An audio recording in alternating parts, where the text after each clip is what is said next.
Okay, so we will go ahead and get started. For those of you that may have joined just a few minutes ago, my name is Dr. Gayle Walter, and I'm a lecturer at the University of Iowa in the Department of Health and Human Physiology, I'm sorry. And today we're going to talk about education as a social determinant of health. And before we get started, just to provide a couple of learning objectives. So after viewing this webinar, then the participant will be able to describe ways in which the whole child, whole community, whole school, whole community, whole child model creates greater collaboration between health and education, and also to analyze how the social context of education and health may inform health policies and interventions to reduce health disparities as well. And we have quite a few participants, so in addition to the information that I'm providing to you, I also want to make sure we take the opportunity for you to maybe share some of the best practices that you have been involved in as well. So before we get started, I just want to provide a little bit of background about education as a social determinant of health before we actually apply some of the models in addressing education and health. So just to provide clarification on a term, when we talk about educational attainment, basically that is the years or level of overall schooling a person has rather than instruction on specific health topics. So much of the literature that we have seen and a lot of research that has been done has always looked at the correlation between educational attainment and not necessarily the quality of the education that the students are receiving, because it's a little bit more difficult to measure and not readily available, but is absolutely equally important. And as you know, people with more education or that higher level of educational attainment are likely to live longer, to experience better health outcomes, and also to practice those health promoting behaviors, such as making sure they are getting the recommended amount of physical activity according to the guidelines, nutrition, avoiding tobacco use and excess alcohol consumption, among many others. And also, education has also become the principal pathway to financial security, stable employment, and social success. So before we move forward, we're just going to kind of take a look at some statistics in regard to that association between educational attainment, and this one is for life expectancy. So you can see basically between race and ethnicities and gender, that each year of high school, so this is years of education less than 11 years through 16 years and above, but each year of high school, there's moderate reductions in mortality. And you can see it's somewhat of a gradient between level of education and life expectancy, but that gradient is not equal in all different grade levels. So there's really moderate reductions in mortality within each year of high school, but that magic moment is just to make sure that that student is graduating from high school, that they actually graduate from high school or get their GED, because that is associated with a much steeper decline in mortality. And then not only is education important to life expectancy and health outcomes for an individual, but the mother's education is also pretty significantly associated with the health of her children as well. So in this diagram that we're looking at, we can see the year of death of the child, and the statistics, the most recent ones I could find were from 2015.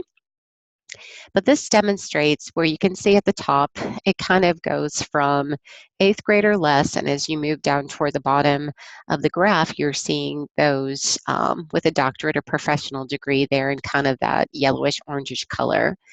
So except for that one time where the mother's education 9th through 12th grade with no diploma, we are absolutely seeing a significant decrease and infant mortality with the more education of the mother.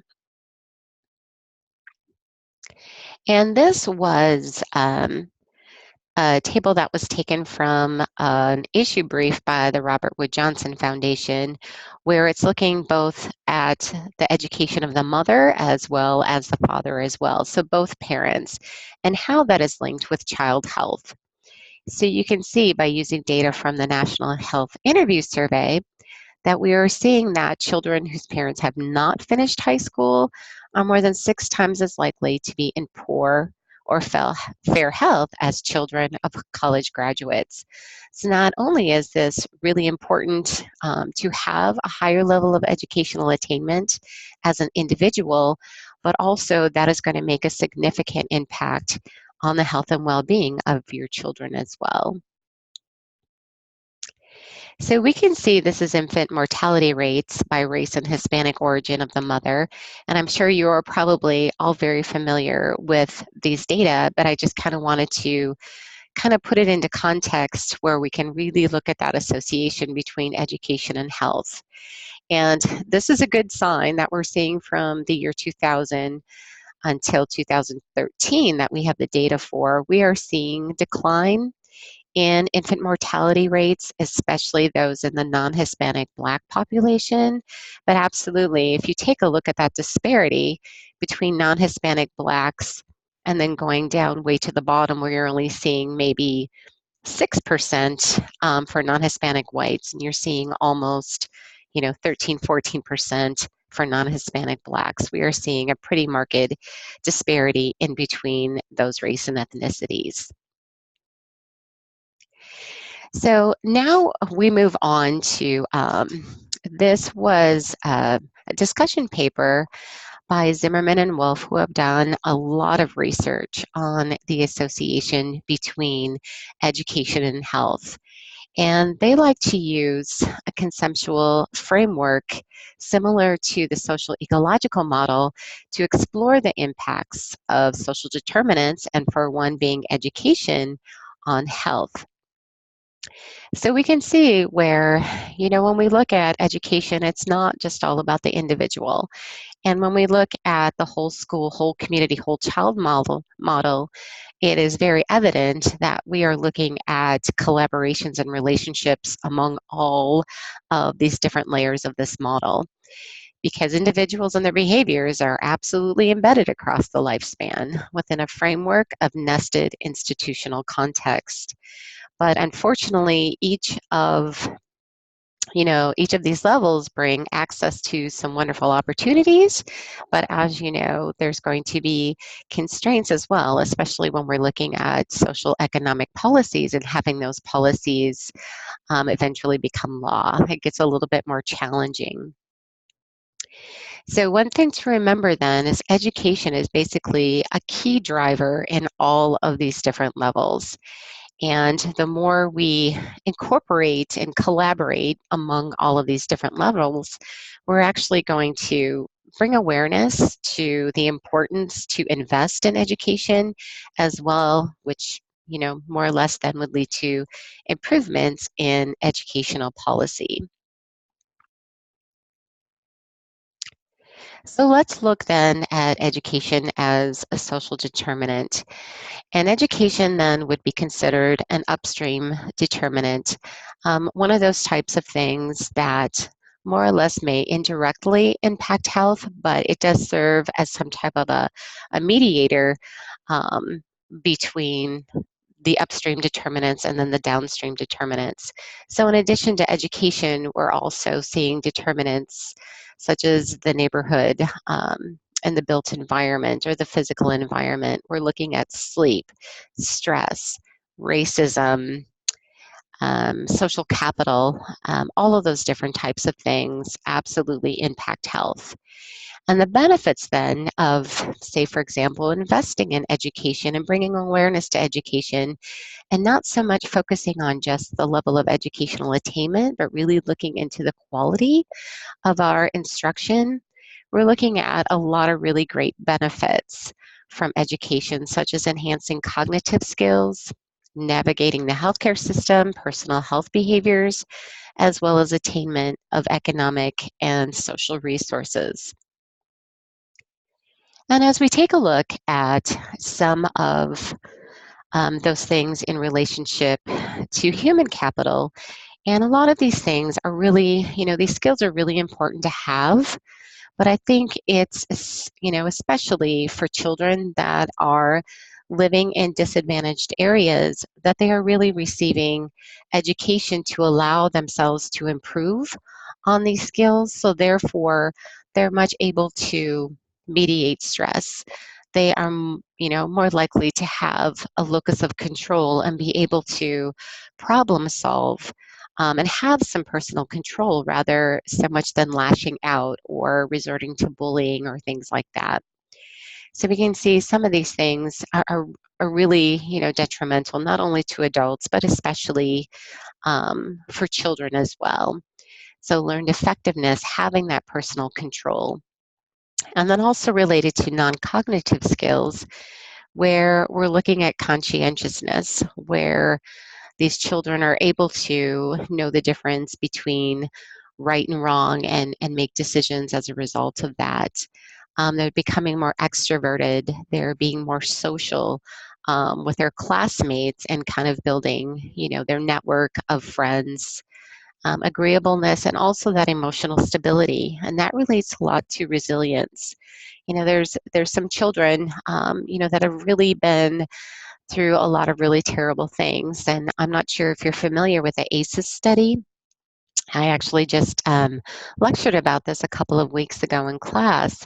But there's some children that have these, pretty traumatic, adverse childhood experiences that are really suffering from a lot of negative health outcomes as adults as a result of that. So having that emotional stability to kind of deal with some of those experiences, um, is just a great tool to have. And then we get to reading, mathematics, and science. So this is more applicable to adults and young adults. But when we're looking at the importance of education and reading and literacy, if, we know that, research has demonstrated that those persons that have a lower health literacy, do have lower health related knowledge and does result in increased hospitalizations, increased emergency room visits, and also they are less likely to participate in preventive care. So if those with a higher educational attainment then are able to understand their health needs, they are able to follow and read instructions, which would be referred to as health literacy. So once they do go to the provider and the provider gives them instructions for their treatment plan or the management of chronic diseases, or they're being discharged from the hospital and they're able to understand their discharge instructions and actually, in addition to understand that they're able to carry out those discharge instructions, that's pretty important. Once they have the knowledge of their health, they are much more able to advocate for themselves or their family members. And they can also communicate effectively with their healthcare providers. So if they do go in and speak with their provider, they are able to communicate effectively about what their symptoms are, what their health history is, and things like that. And if health literacy actually is considered a determinant of health as well as access to healthcare, because if we're not able to access healthcare and we're not able to have a higher level of health literacy, it is going to impact health outcomes. And I was just kind of thinking about an example that I presented in class a couple of weeks ago, but we watched a video about health literacy.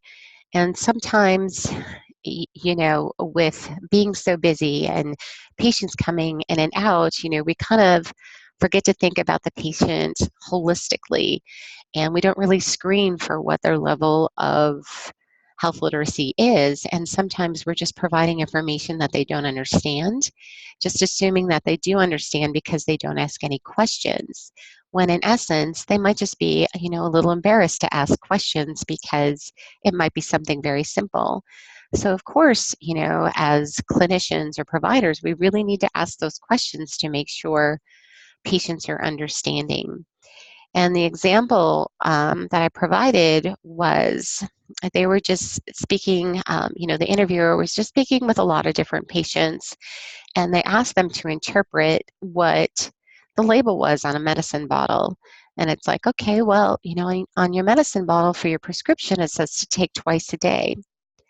And the patient who had a very low level of educational attainment, she thought that, okay, well, twice a day, that's 2 times a day, not necessarily thinking that it had to be 12 hours apart, that it's not once in the morning and once at night. So what she was doing was getting up in the morning and taking her pill, and then she'd wait a couple minutes. It's like, okay, twice a day, and she would go ahead and take the other dosage.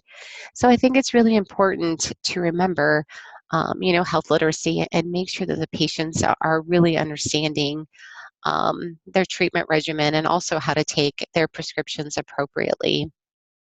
So education is pretty vital in navigating the healthcare system.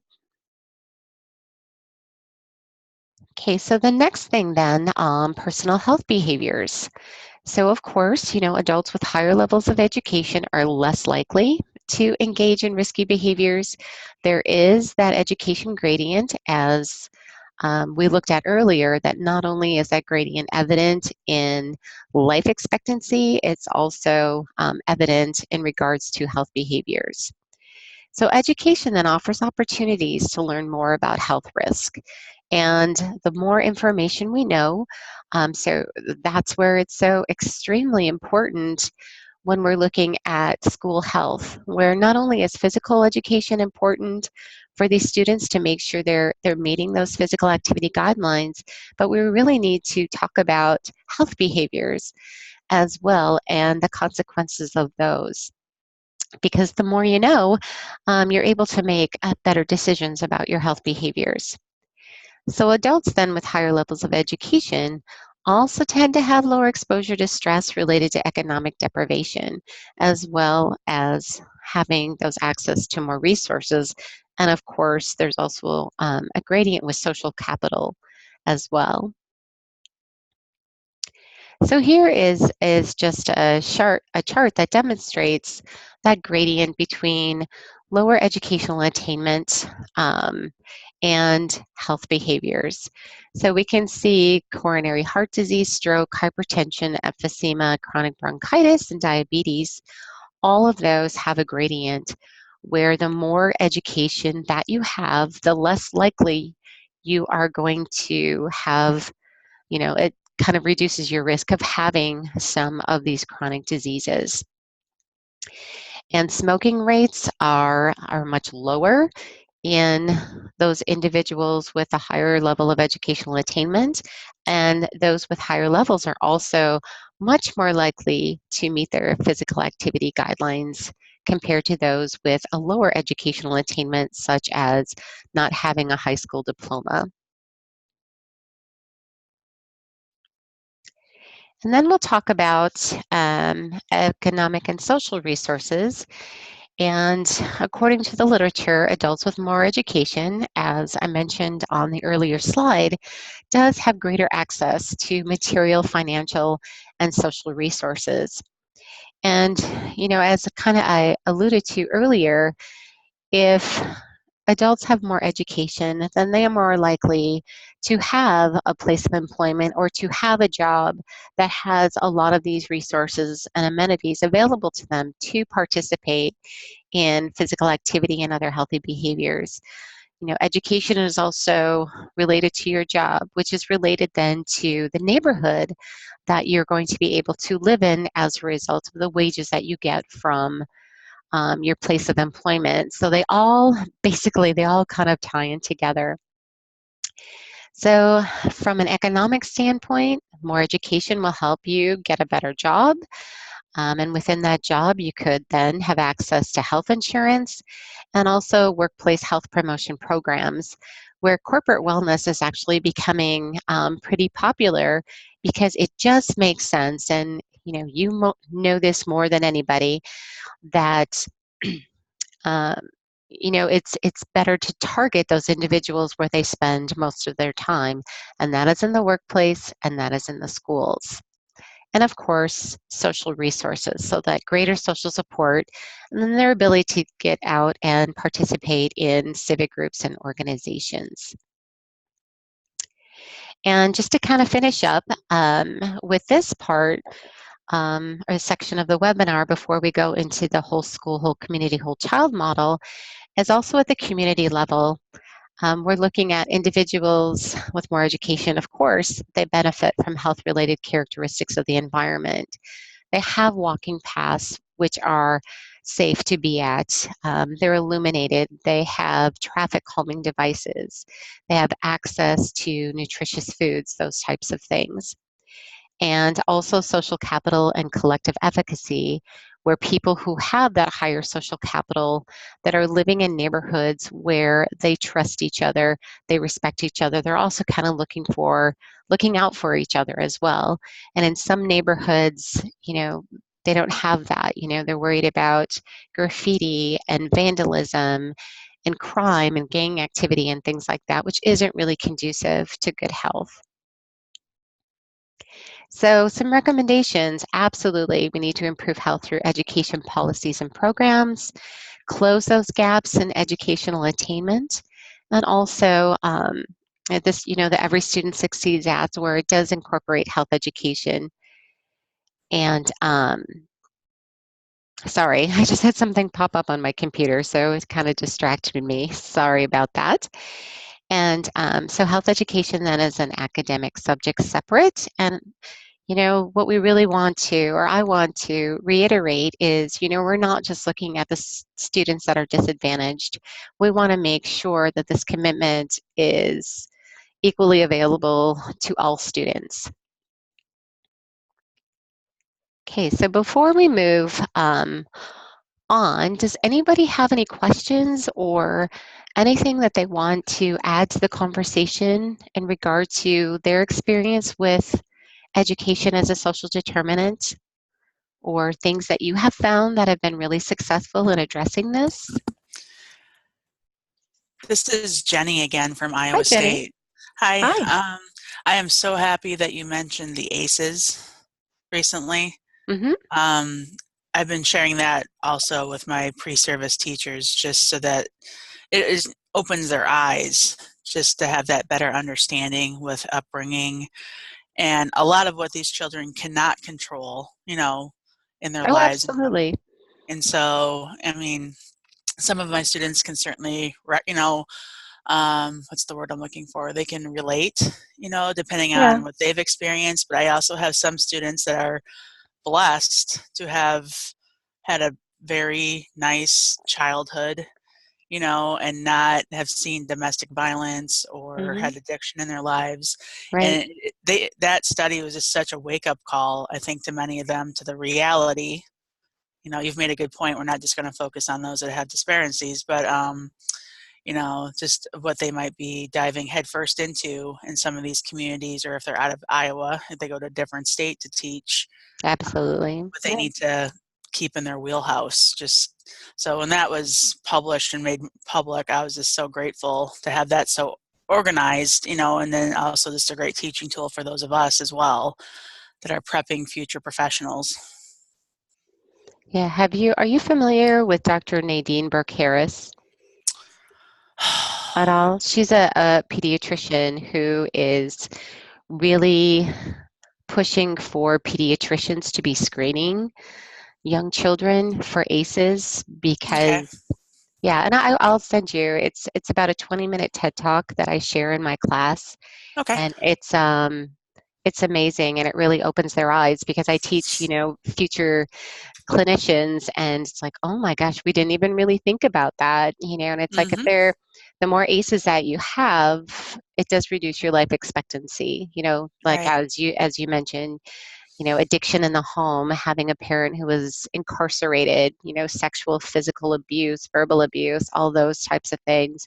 And the more ACEs you have, as your number increases, it really impacts your health as an adult. Absolutely. Definitely. So So, good. oh I'm yeah, glad if you're willing to share that, that'd be amazing.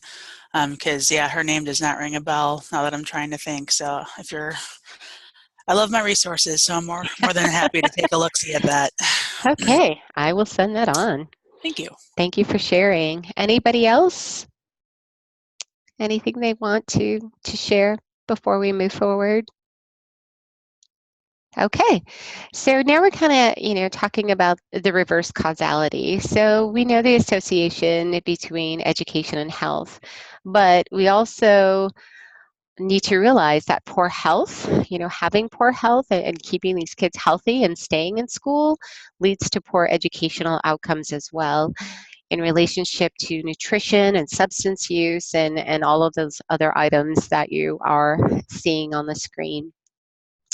So this is, where the whole school, whole community, whole child model comes, whoops, I'm going to skip that, comes into play because it's really important that we keep these students and these children healthy.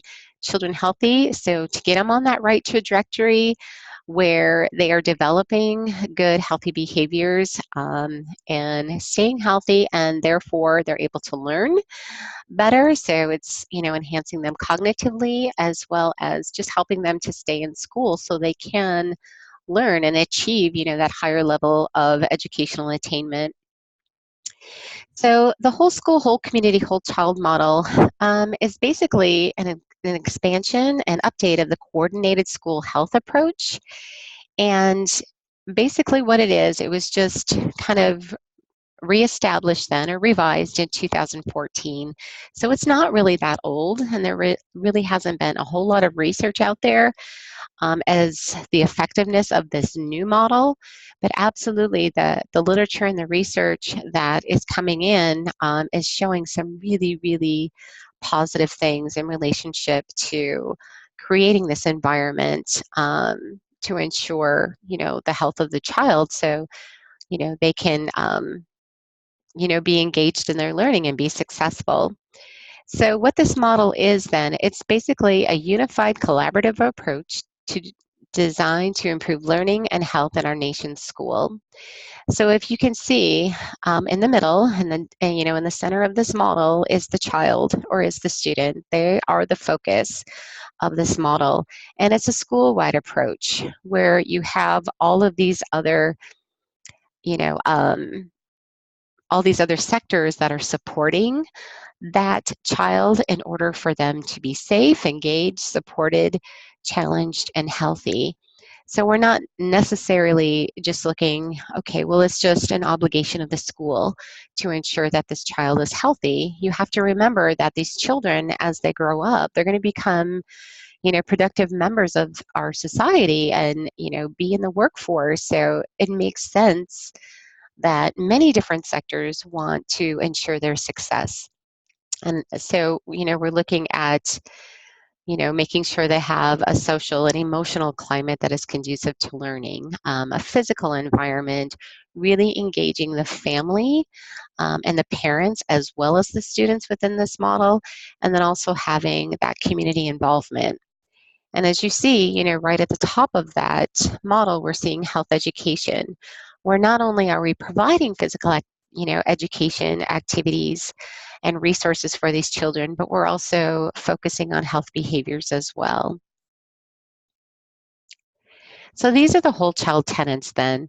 So this model, the basic premise behind this model is to make sure that each child feels safe, that they are engaged in their learning. They're also feeling challenged, supported, as well as ensuring them to have a healthy environment and also ensuring that they have the tools in place to promote their health as well.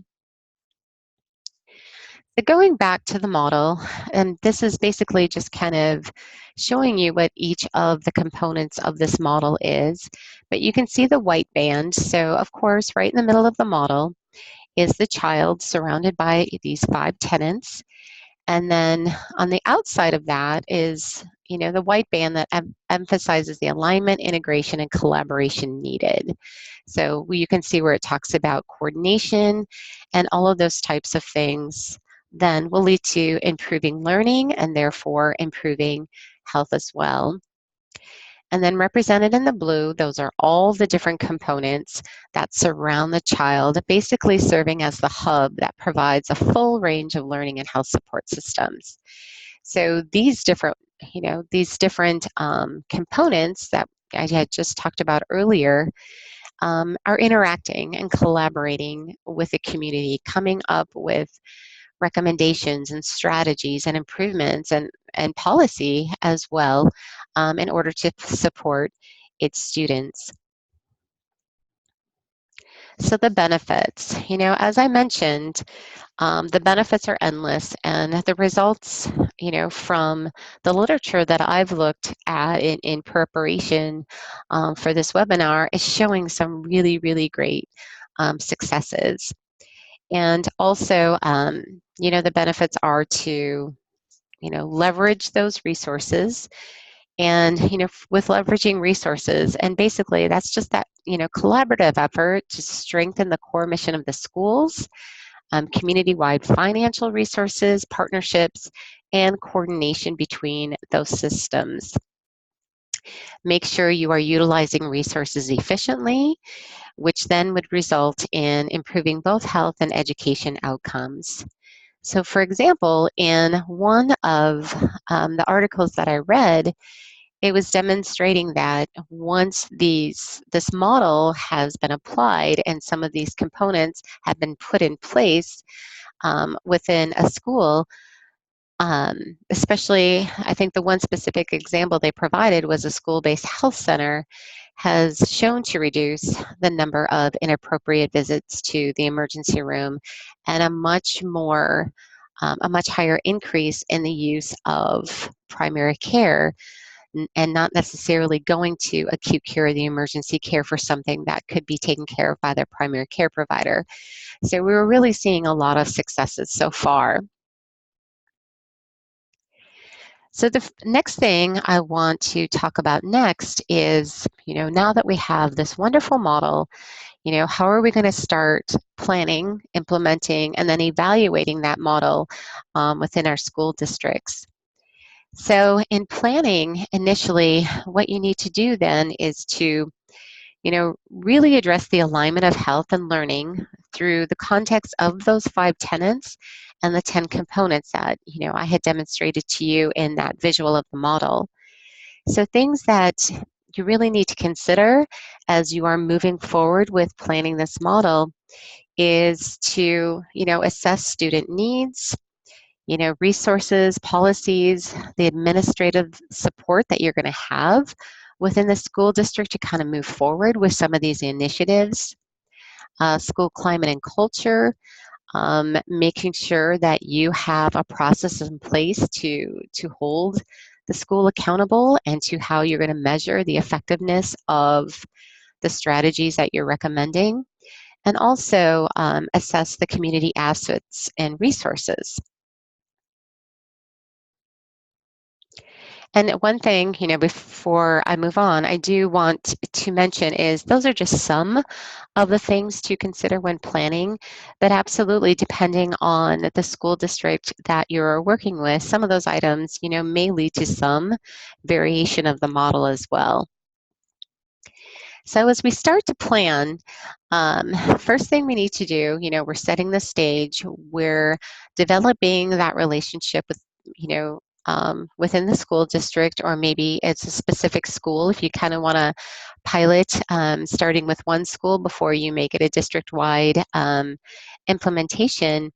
But first thing you need to do is to really get the buy-in from school administration.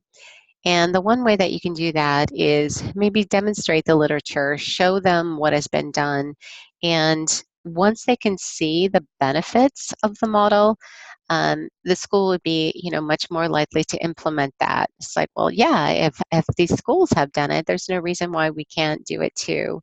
But I think having, the metrics in place and those performance measures in place and demonstrating how well the students are doing on a lot of those different measures is really going to help, um, the adoption of using this model within the school district.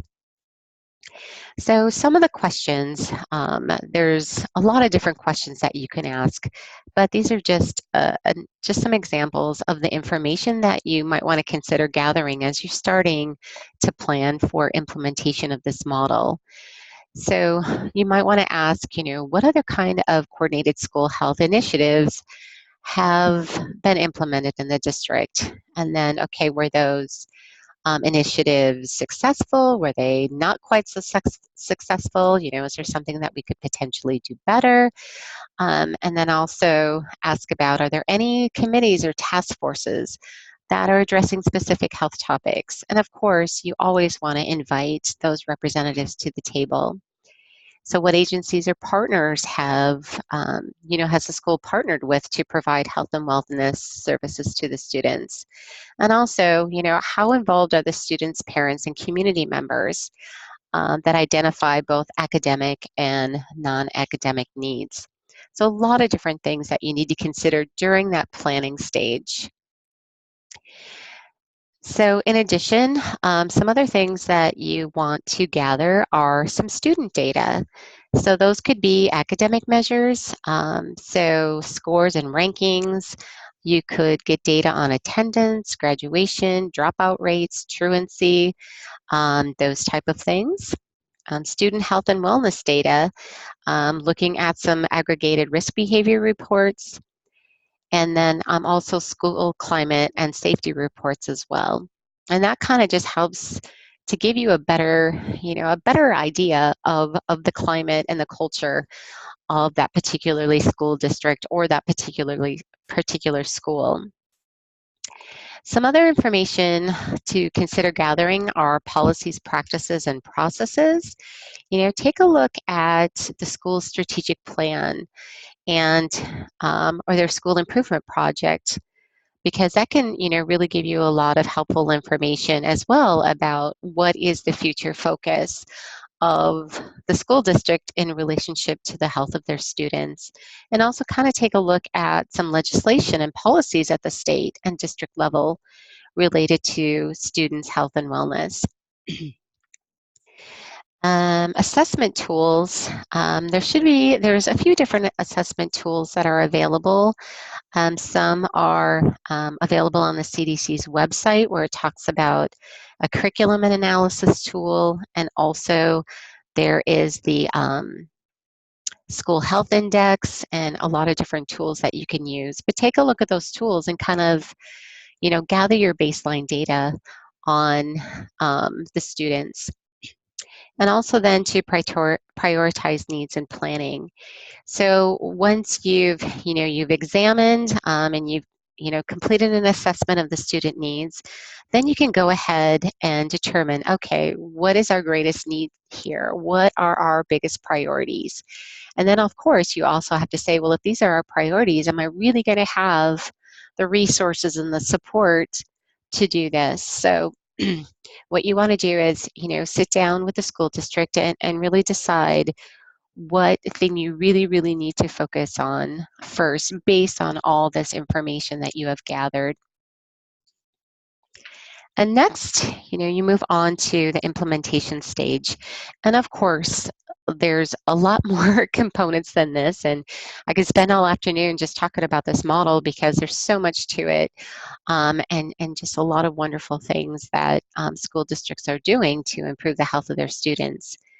But when you implement this, this model, um, you need to create your action plan. You've identified the assessment tool that you want to use, define your priorities for action, whether or not it's physical activity, maybe based on your baseline data, you were looking at the students weren't meeting the level of physical activity guidelines, both at school and at home, because maybe they live in a neighborhood where it's just absolutely unsafe for them to go outside and participate in physical activity in their neighborhoods. or maybe they're not allowed to go outside while the parents are away from work. So maybe you're seeing a really high rate of obesity, that maybe that is going to be your first priority. Determine your resources, and then of course, it's all about working with those community partners. Establish a realistic timeline for implementation, and within that timeline, you have to develop your goals and objectives, because you have to have your objectives in order for you to measure whether or not your intervention or your recommendation was effective or not. And then you're going to go ahead and put that into place. And then next we have the evaluation.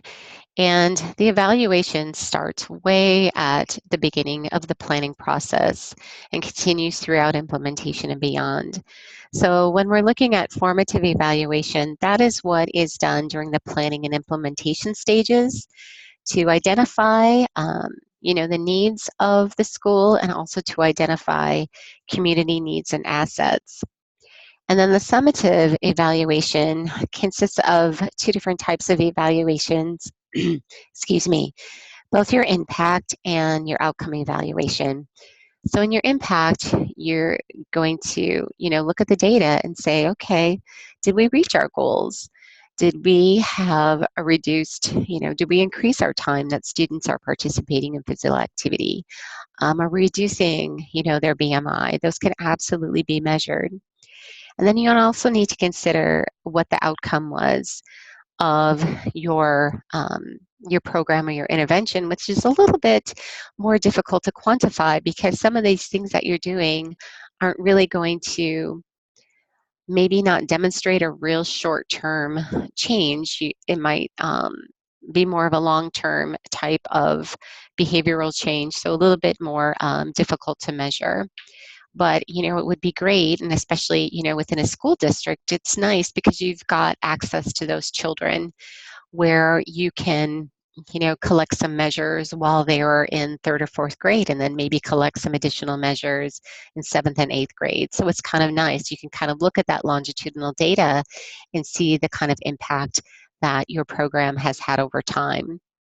And then once you're doing the evaluation, maybe you didn't reach your objectives. And of course, you don't want to set those objectives, to have too lofty of goals that you don't reach them. But if for some reason you don't, it doesn't mean, that it wasn't a good thing. It means you just kind of need to maybe go back and make some revisions. So before we talk about application of the model, are there any questions or any input that you would like to share based on what we've talked about so far?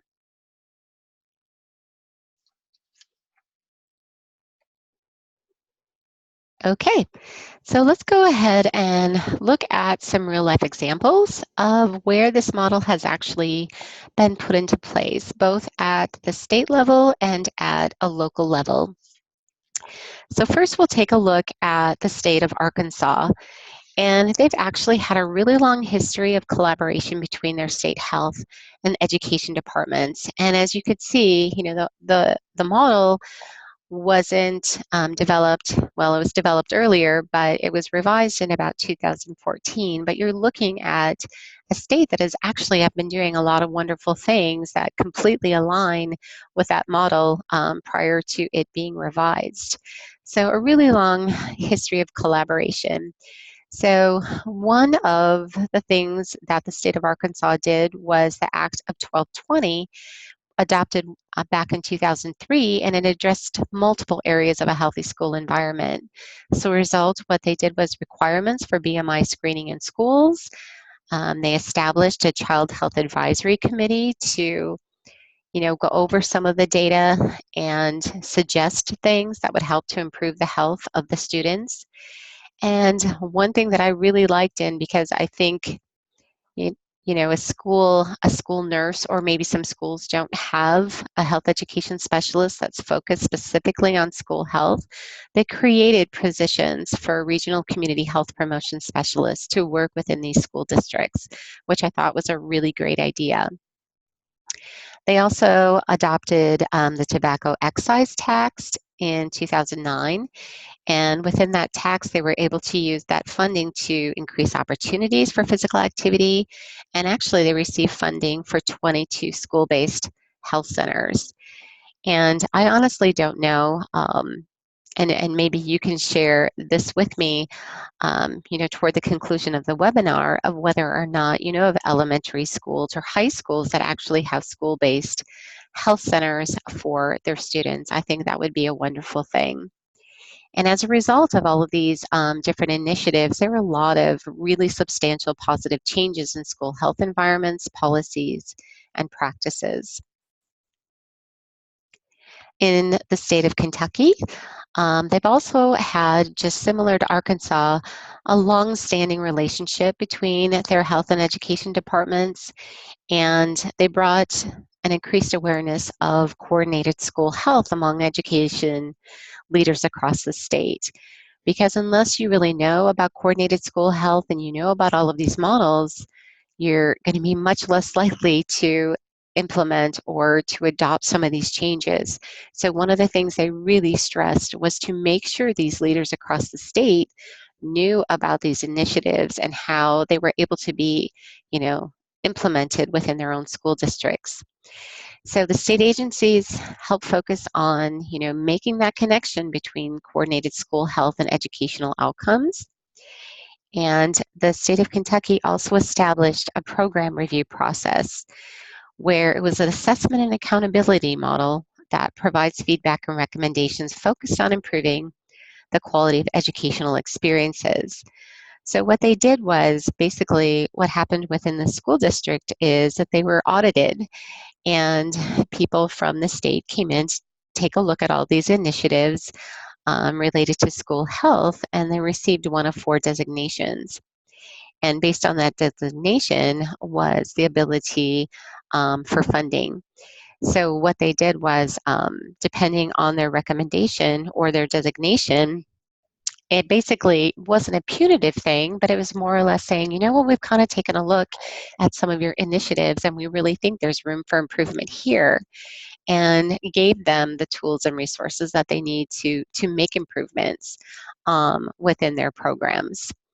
A lot of really wonderful things that came from the state of Kentucky. And like I mentioned, a lot of these states are doing things related to the model even before the model was established.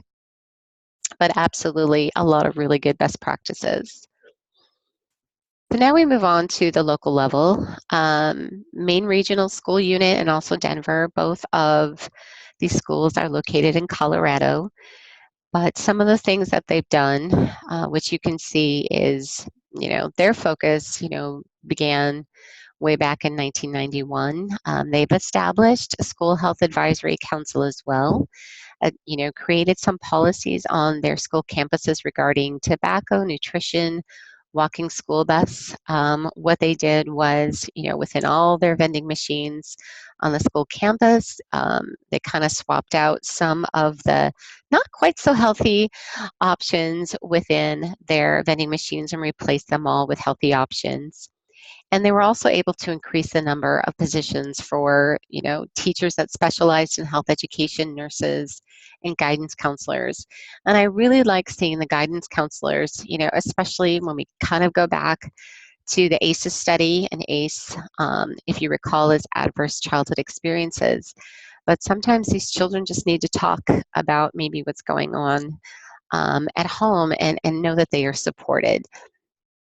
Denver Public Schools, within their strategic plan and within their health agenda in 2015, they actually documented that support for the whole child using this model was one of their 5 goals.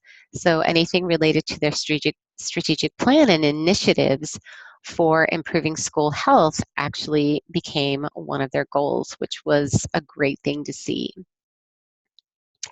So implications then for school health. This is a wonderful model that provides a framework for health and education sectors, both of the state as well as the local levels. And granted, this model isn't a one-size-fits-all. It's going to have some flexibility in relationship to the school district that you're working with. But working together then absolutely creates, increases the impact of each sector, because you get a lot more accomplished when you're working together, in a group or a coalition more so than you are working individually. And for those of you that are practicing in public health, rarely in public health that you're doing something on an individual basis within the department. You're always collaborating with a whole lot of other stakeholders. And the examples that I mentioned, it is possible to prioritize student health within the education system, but you need to have that strategic leadership in place. And getting all of these school districts on board, local level, state level, and demonstrating the effectiveness of these models and using these measures to demonstrate better nutrition, more likely to engage in physical activity, less likely to engage in risky behaviors. It will really, get that support from policymakers, superintendents of your school district, share this information to school boards and also community organizations. So once you've done something and you've done your evaluation, absolutely, you want to disseminate that information to all of your stakeholders. So moving forward, state and local health agencies it should be focus greater attention, not attending, but adopting, some of these policies or some of these best practices that we talked about today. And policymakers also need to focus on the adoption and implementation of policies and making that connection between school health components and educational outcomes. And then once this model is embraced, possibilities are absolutely endless. And I thought that was a great way to finish up with the presentation. So before we talk about continuing education credits and the process for that, as well as our upcoming webinar in January, do you have any questions, or is there anything maybe you want to share about best practices that you've had with school health and maybe implementing some of the components of this model?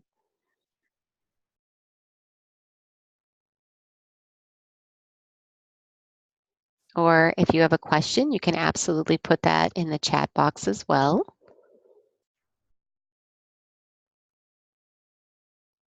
Okay, I don't hear any questions. So I absolutely want to thank you for being a part and attending this webinar today. And it's in celebration of National Health Education Week this week. For those of you that are not familiar with Iowa SOPHE but have chosen to join the webinar today, which I am so glad that you did. I'm actually the president for Iowa SOPHE, and I'm delighted to share that application was approved for one entry-level CHES credit or one advanced level credit for MCHES. If you are a current member of Iowa SOPHE, the one credit then is free for all current Iowa SOPHE members, or if you would like to become a member today, you are more than welcome to do that. We would love to have you. And if you are not a member of Iowa SOPHE and you would like to get a CHES credit for today's webinar, the cost is $10, and all you have to do is go then to our webpage and click on membership, and then you can see how you can pay for your CHES credit, and we'll make sure that we get that information to you. And I do want to share with you, save the date. We already have our next webinar confirmed, and this webinar will also be applying for continuing education credits, and that is going to be focused on opioids. So on Wednesday, January 30th at noon Central Standard Time, Dr. Amy Thompson, who is the trustee for advocacy with National SOPHE, is going to be talking about her role as co-chair for the Utah Opioid Task Force and how to create those partnerships between academia and community. So absolutely save the date for our next webinar. So those are just the references. If you would like to have the PowerPoint sent to you. This webinar has been recorded and it will be placed on our website for Iowa SOPHE. And as I said, we are just about out of time, and I'm very delighted to have you here today. And thank you so much, and have a great afternoon.